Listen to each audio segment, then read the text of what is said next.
Hi friends, welcome to bujjima tailoring. இன்றைக்கி நம்ம என்ன பார்க்க போகிறோன்னா, பட்டி எப்படி ஃப்ரண்ட் பார்ட்டோட ஜாயின் பண்ணுறது அப்படின்னு பார்க்க போகிறோம். இது சிம்பிளாக நான் உங்களுக்கு 2 மெத்தடில் சொல்லிக் கொடுக்க போகிறேன்.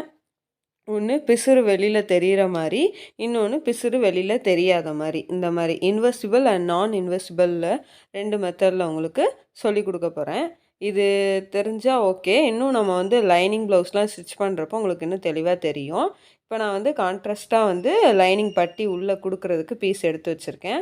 இப்போ 2 மெயின் கிளாத்தையும் ஃபஸ்ட்டு நம்ம கரெக்டாக எடுத்து வச்சுக்கலாம். இப்போ நான் 2ஐயும் ரைட் சைடு பார்த்து எடுத்து வச்சுருக்கேன். இப்போ நம்ம பட்டி பீஸில் 2, அதாவது இப்போ உங்களுக்கு தெரியுதா, சின்ன சைடு அந்த நெக்கு பக்கத்தில் இருக்கணும். அதாவது அந்த நெக்கு பக்கத்தில் அந்த சின்ன பீஸ் கொஞ்சோண்டு வெட்டியிருப்போம்ல, அது இருக்கணும். இந்த மாதிரி நான் வைக்கிற மாதிரி வைங்க. இப்போ நீங்கள் ஃபஸ்ட்டு நேராக எடுத்து அதை திருப்பினீங்கன்னா 2 நல்ல பக்கம் உள்ளே வரும், 2 கெட்ட பக்கமும் வெளியில் போகும். சேம் இதே மாதிரி நம்ம அந்த குட்டியாக கட் பண்ணது நெக்கு கிட்ட வர்ற மாதிரி வச்சுட்டு நம்ம பீஸை ஃபஸ்ட்டு ரெடி பண்ணிக்கலாம். ஓகேவா? இப்போது கரெக்டாக நம்ம எடுத்து 2ஐயும் வச்சுட்டு ஸ்ட்ரெயிட்டாக ஒரு தையல் போட போகிறோம். ஓகேவா? இப்போ நம்ம அந்த ஸ்ட்ரெயிட்டாக தையல் போடணும். போடுறப்போ நீங்கள் கரெக்டாக நெக்கு கிட்ட இருக்கணும். 2 நல்ல பக்கமும் உள்ளே இருக்கணும். அதை ஃபஸ்ட்டு கவனிச்சுக்கோங்க. கவனிச்சுட்டு 2ஐயும் ஈவனாக எடுத்து வச்சுட்டு அந்த கார்னரில் இருந்து ஸ்ட்ரெயிட்டாக ஸ்டார்ட் பண்ணி அந்த ஃப்ரண்ட் அண்டர் பஸ்ட்டு டாட் இருக்கு இல்லையா, அதை கொஞ்சம் மடக்கி நம்ம தைக்கணும். ஓகேவா? அந்த அண்டர் பஸ்ட்டு டாட்டை நீங்கள் ஒரு ஃபோல்ட் பண்ணி தைச்சாதான் உள்ளே கப்புக்கு கொஞ்சம் இழுத்து கொடுக்குற தன்மை கிடைக்கும். அதனால தான் நான் சொல்கிறேன். இதுவும் நம்ம லைனிங் ஸ்டிச் பண்ணுறப்போ அந்த 3வது ஒரு மெத்தட் இருக்குது. அதையும் நான் கிளியராகவே சொல்கிறேன். இப்போ இதுக்கு ஒன்றுக்கு மேலே ஒன்று கரெக்டாக வச்சு இது பிசுறு தெரிகிற மாதிரி தான் நம்ம ஸ்டிச் பண்ண போகிறோம். ஸ்ட்ரெயிட்டாக அந்த வளைவு மாதிரியே வரும் இல்லையா, அந்த வளைவுக்கு ஏற்றாப்புலையே நம்ம தைக்கணும். இப்போ கரெக்டாக நான் மடக்கிற மாதிரி அந்த அண்டர் பஸ்ட்டு டாட் மடக்கிக்கோங்க.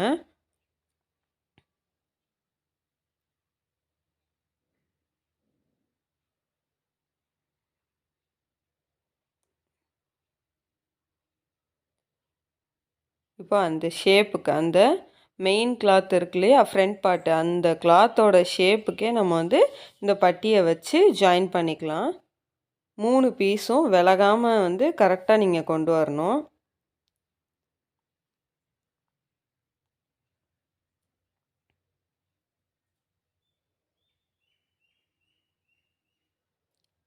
இந்த டைப் கீழே பட்டியை முதல்ல தச்சுட்டு ஜாயின் பண்ணுறவங்க இந்த மாதிரி சில பேர் பண்ணுவாங்க. லைனிங் ப்ளவுஸில் நான் அந்த இது உங்களுக்கு சொல்கிறேன். இப்போ அதை அப்படியே எடுத்துட்டு அந்த பிசுறு இருக்கு இல்லையா, அந்த பிசுறு கீழ்ப்பக்கமாக இருக்கணும், மேல் பக்கமாக போயிடக்கூடாது, கீழ்ப்பக்கம் பிசுறு வரணும். அந்த மாதிரி வச்சுட்டு இப்போ நம்ம ஒரு அமுக்கு தையல் போட போகிறோம். சரிங்களா? மேலே போயிடக்கூடாது, போயிட்டால் சுருண்ட மாதிரி ஆயிரும். இதை ஃபஸ்ட்டே தச்சுட்டு அதாவது இதை ஜாயின் பண்ணுறவங்களும் இருக்காங்க. அப்படி ஜாயின் பண்ணிங்க, கீழே மடித்து தச்சுட்டு நீங்கள் மேலே ஜாயின் பண்ணிங்க அப்படின்னா அட்ஜஸ்ட் பண்ணுறது நம்ம பட்டி ஜாயின் பண்ணுற இடத்துல தான் அட்ஜஸ்ட் பண்ணணும். அப்படி இல்லை, ஃபஸ்ட்டு இதை இது பண்ணிட்டீங்கன்னா கீழே தைக்கிறப்ப அட்ஜஸ்ட் பண்ணுற மாதிரி இருக்கும். இப்போ மேலே ஒரு அமுக்கு தையல், பிசுரெல்லாம் கீழ்ப்பகுதி வச்சுட்டு பட்டி சைடு வச்சுட்டு நம்ம ஒரு அமுக்கு தையல் போட்டுக்கலாம்.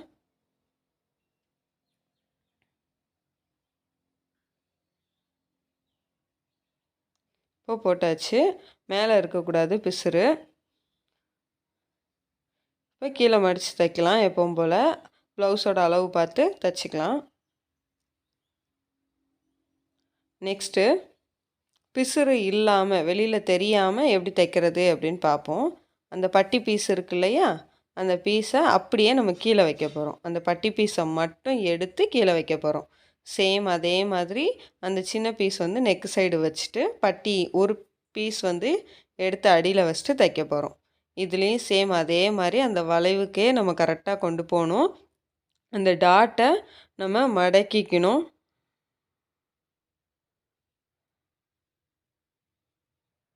மடக்கி இப்போது அதே ஷேப்புக்கு நம்ம இந்த தையலையும் போட்டுக்க போகிறோம்.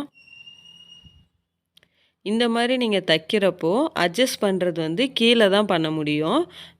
இந்த இடத்துல பண்ண முடியாது. பட்டி ஜாயின் பண்ணுற இடத்துல பண்ண முடியாது.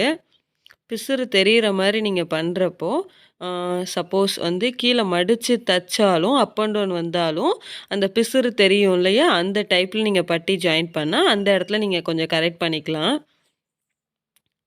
பிசுறு தெரியாமல் பண்ணீங்க அப்படின்னா இதை நீங்கள் கீழே தான் வந்து கரெக்டாக பண்ணிக்கணும். இப்போ பிசுறு ரெண்டும் உள்ளே போயிடும் எடுக்கிறப்போ. இப்போ சேம் நம்ம அதே மாதிரி அமுக்கு தையல் வந்து போட போகிறோம். அமுக்கு தையல் போட்டால் வேலை முடிஞ்சிச்சு. இப்போ இது பிசுறு தெரிகிற மாதிரி, இது பிசுறு தெரியாத மாதிரி, அவ்வளோதான். இந்த டைப்பில் நீங்கள் பண்ணுறப்போ அட்ஜஸ்ட் பண்ணுறப்போ கீழேயும் பண்ணிக்கலாம், பிசுறு தெரிகிற இடத்துலையும் பண்ணிக்கலாம். ஓகேங்களா? ஆனால் பிசுறு அமுக்கு தையல் லாஸ்ட்டாக வந்து போட்டுக்கோங்க. அமுக்கு தையல் போடுறதுக்கு முன்னாடி அட்ஜஸ்ட்மெண்ட்லாம் முடிச்சுட்டு லாஸ்ட்டாக போட்டுக்கோங்க.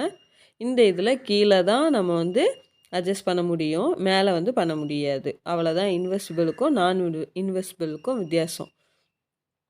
சரிங்களா? இதுதான் இதோட மெயின் பாயிண்ட்டு. இப்போ நான் இதே மாதிரி மாற்றி தைச்சிட்டு உங்களுக்கு காட்டுறேன். அவ்வளோதான், நம்ம பட்டி வந்து ஜாயின் பண்ணி முடிச்சாச்சு. இந்த வீடியோ வந்து உங்களுக்கு பிடிக்கும்னு நான் நம்புகிறேன். இந்த வீடியோ உங்களுக்கு பிடிச்சிருந்துச்சுன்னா லைக் பண்ணுங்கள், ஷேர் பண்ணுங்கள், கமெண்ட் பண்ணுங்கள். ஏதாவது டவுட்டுன்னா கண்டிப்பாக கேளுங்க. மறக்காமல் ஜேஜே புஜ்ஜிமா டெய்லரிங்கை சப்ஸ்கிரைப் பண்ணுங்கள். பக்கத்தில் இருக்க பெல் ஐக்கானை கிளிக் பண்ணுங்கள். தேங்க்யூ.